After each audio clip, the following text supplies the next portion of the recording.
today's walk is to the Wat Ratchaburana.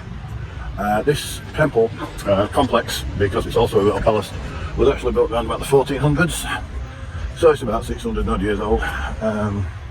It served as the royal palace when Ayutthaya was the centre of government before it moved to Bangkok in the 1600s. A lot of what is here is going to be very old, and even on first glance looking around it, it definitely sort of reminds me of places like York, where you see all the old ruins that you can walk around. In the middle is this tall, very tall stone stupa, which looks very similar to what I expect to be seeing when I get to Angkor Wat in Cambodia in a couple of weeks' time. So yeah, there's plenty here to see, so we'll have a walk around.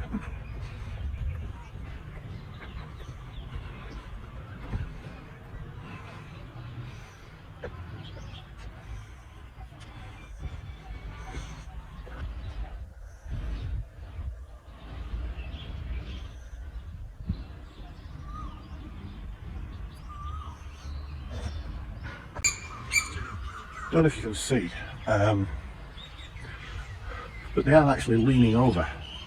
Now, that one there is very pronounced. Just about every one of them is leaning over to some degree. Now, I'm pretty sure it's not mining subsidence, which is what we'd do it within Britain. I think it's just that the bricks are that old, they're slowly crumbling away. Wow.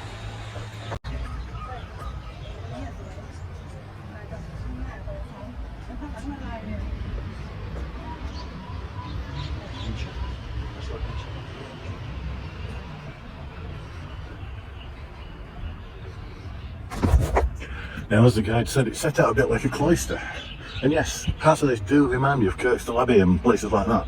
You've got the, you know, the columns, or what's left of them. This could be the high altar. This is a good view back to the main hall. As you can see, it had pillars outside it with a image of the Buddha in there, which was obviously facing at the main temple here, the main pagoda. And if you look up there, look at the detail on that. So here we are about to climb the stairs to the top of the main pagoda, and at the top of the first flight of stairs there's a beautiful well, it's not a statue, it's a carved relief into the wall of the Buddha welcoming you to the temple. So we shall do the walk and climb. Look at how big those stairs are. They must be 1.5 times the size of your standard British stair. This is going to be fun. I think that's the right word for it.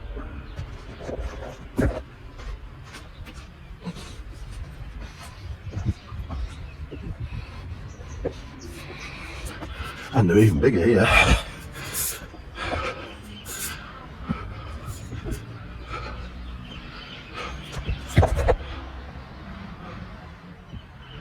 Okay, we're at the first level, so I'll walk around here first before I go up onto the main bit. It gives you a good view of the whole of the park.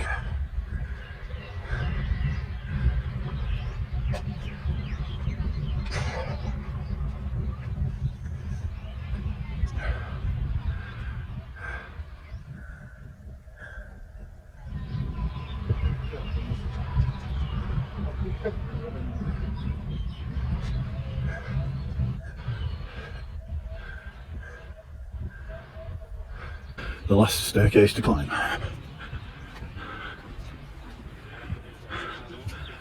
I'll say something.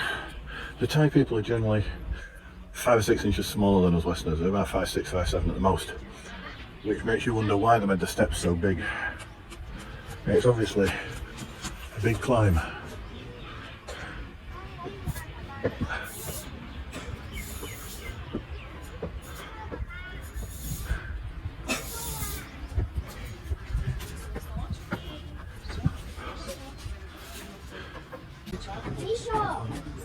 Okay, now as you get to the top of the stairs, this is the view back the way we've come.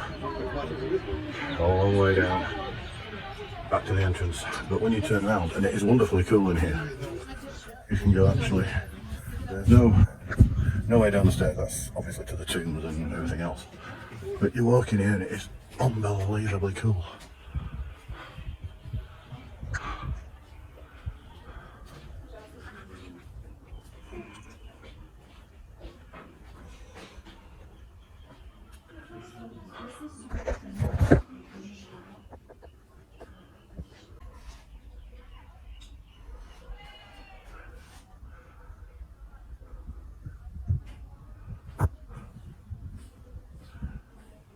history. And this tells you built 1370 AD, so that's about 100 years before the other one. Like I said earlier, I think what it is each king decided to put their stamp on the environment by building their own temple to thank the Buddha for acceding to the stone, I suppose. I don't know exactly why. As with the other one, you can see that a lot of the buildings are leaning slightly. Again, they're that old. Some of the bricks used to make them very old. As you walk around the place, you do see how everything's sort of, I mean, there's the Buddha's legs, but his body has disappeared completely. And you can see that the trees are actually growing through it, and that's because what happened was when Ayutthaya ceased to be the capital of Thailand, unlike when we were in Chester or in York in England, where the next people to come along just built over the top of whatever was there, what actually happened here was that the whole place was just abandoned, and they moved, you know, all in one go to Bangkok to form the royal palace there and to start rebuilding a new capital, which means everything that was there was just left to basically decay. And you can see here you have the head of the Buddha, actually part of the roots. Now, it wasn't placed there like that. The head was actually part of the temple, and obviously it fell over as it decayed away.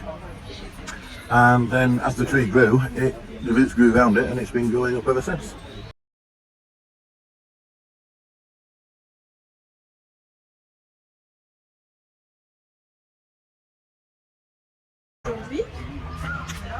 There's something very serene about statues of the Buddha. Always that serene look on his face, always just sat there contemplating the world. Yeah, I think I could learn a lot from a study of Buddhism, even if we didn't become Buddhist. There's a certain attitude towards life that I'm feeling here.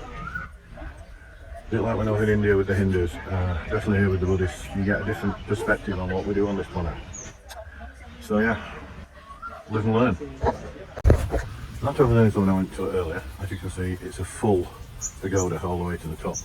This is 100 years older, this complex, and as you can see, there's not a lot left of the pagoda.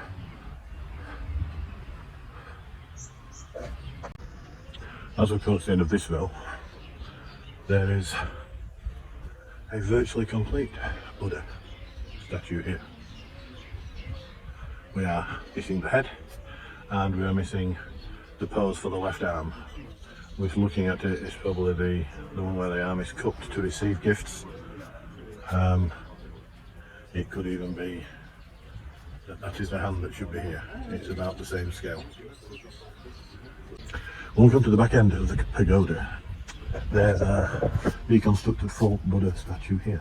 You can tell it's reconstructed because you can see the cement that they've used to redo it. So there you go.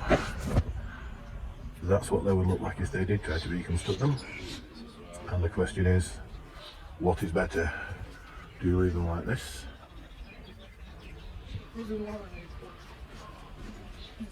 Or do you fill them with cement to reconstruct them like that? As you come out of the actual temple complex, you can go back to the road if you want, or you can go and have a look on this beautiful park.